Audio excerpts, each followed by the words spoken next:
Hola, soy Andrea Cuentas del Mazo, estudiante de TEFAD Madrid, y os voy a explicar qué debemos tener en cuenta a la hora de preparar una sesión de ciclo indoor. Antes que nada, para dar un buen ejemplo como monitores, debemos disponer de ciertos materiales necesarios para llevar a cabo una buena sesión de ciclo. Obviamente es muy necesaria la bici. El regulador de intensidad es lo que llamaremos resistencia. El culot sirve para proteger la entrepierna, ya que pasamos mucho tiempo encima de una bici y nos puede crear rozaduras. La camiseta o maillot se recomienda que no sea de algodón, ya que es un material que no transpira. Las zapatillas no es necesario que sean de calas, pero como monitores deberíamos tenerlas, porque es mucho más cómodo pedalear. Los guantes, a veces como monitores, no dejan ver bien los gestos, y el pulsómetro o marcador de frecuencia cardíaca nos define cómo de intenso es cada periodo de la sesión. El bidón y la toalla no deberían tampoco ser opcionales. Ya con todo listo, podemos empezar a diseñar nuestra sesión. Voy a empezar explicando en qué consiste la cadencia o revoluciones por minuto. Esto es el número de pedaladas que somos capaces de dar con una sola pierna en un minuto. Los monitores marcaremos el ritmo con la pierna izquierda, por lo tanto contaremos el número de ciclos completos que damos con la pierna izquierda en un minuto. Básicamente mide la velocidad a la que movemos las piernas. Esto le definirá la música y dependiendo del tramo en el que estemos de la sesión. Hay zonas de cadencia ideales que deben aparecer en una sesión. Las cadencias bajas o tramos de montaña son en las que realizamos entre 65 y 80 pedaladas por minuto.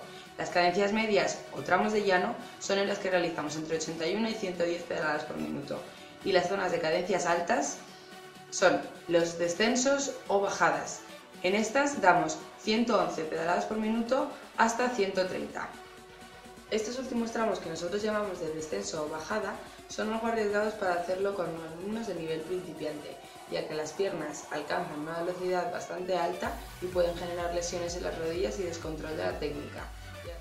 Por último, debo mencionar que los tramos de montaña o llano, cadencias bajas o medias, nos podemos poner de pie encima de la bici, jugando un poco con las resistencias. No es recomendable ponernos de pie en los descensos, ya que 110 pedaladas por minuto estando situado de pie se pierde mucho más el control de los movimientos.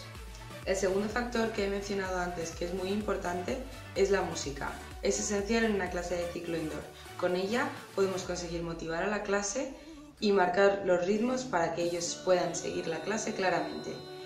La música, a la hora de diseñar una sesión, debemos fijarnos en los beats por minuto.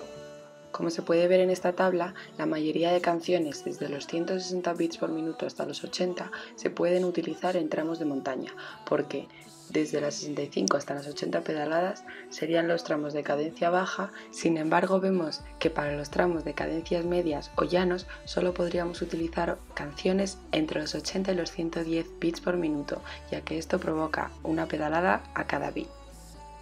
Por último, los descensos o bajadas, como hemos dicho antes, son muy rápidos, entonces las canciones que podremos utilizar estarán entre los 110 y 130 bits por minuto, provocando así pedaladas muy rápidas. Una vez que ya sabemos qué es la cadencia, cuánto de importante es la música y las diferentes etapas que puede haber en una sesión, vamos a explicar una serie de tablas con sesiones ya programadas y os voy a explicar las diferentes partes. Esto es un ejemplo de sesión utilizando el programa llamado B-Cycling. Comenzamos viendo que la resistencia es 0 en la zona del calentamiento. Siempre empezamos subiendo la resistencia, que estará en el lado de la derecha de la gráfica, aumentando y subiendo a tramos de montaña. Por ejemplo, nos encontramos el tramo más alto a mitad de la sesión. Lo vemos en rojo arriba. Podemos observar que hay dos tramos de intensidad alta o muy alta, dejando un espacio en medio de descenso o reducción de resistencia e intensidad para un descanso. Al final de la sesión siempre nos encontraremos la vuelta a la calma haciendo una reducción de intensidad y resistencia en la bici. Esta gráfica es un ejemplo diferente de una sesión en la que se mantiene la intensidad media y alta.